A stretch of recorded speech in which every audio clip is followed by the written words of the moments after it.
નમસ્કાર મિત્રો, mid cap mutual fund કોને કહેવાય? માર્કેટ કેપિટલ મુજબ 101થી 250 કંપની એટલે કે 150 કંપની જે મિડ કેપ કંપની છે, જેમાં ઓછામાં ઓછું 65% ઇન્વેસ્ટમેન્ટ કરવામાં આવે અને 35% કે તેથી ઓછું રોકાણ લાર્જ કેપ કે સ્મોલ કેપ કંપનીમાં કરવામાં આવે તો આવા ફંડને મિડ કેપ મ્યુચ્યુઅલ ફંડ કહેવામાં આવે છે. વળતર અને જોખમની દ્રષ્ટિએ mid cap mutual fund large cap કરતાં થોડુંક વધારે જોખમી હોય છે અને સ્મોલ કેપ કરતાં ઓછું જોખમી હોય છે. લાર્જ કેપ મ્યુચ્યુઅલ ફંડ કરતાં લાંબા ગાળે મિડ કેપ મ્યુચ્યુઅલ ફંડમાં વધુ રિટર્ન મળે છે અને સ્મોલ કેપ કરતાં વિશ્વસનીય છે.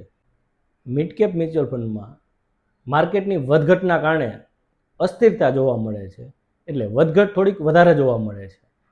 પણ ટૂંકા ગાળા માટેની આ વધઘટ લાંબા ગાળે મૂડી સર્જન કરે છે.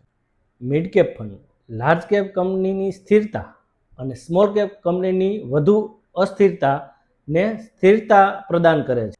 મિડ કેપ ફંડ વૃદ્ધિ માટે લાર્જ કેપ કરતાં વધુ સંભાવના હોય છે.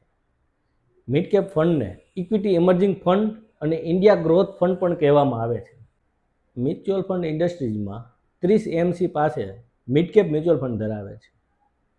જ્યારે આપણે રોકાણ કરતા હોય ત્યારે 5 ફંડ સિલેક્ટ કરીએ, તેમાં mid cap mutual fund select કરવું અગત્યનું છે.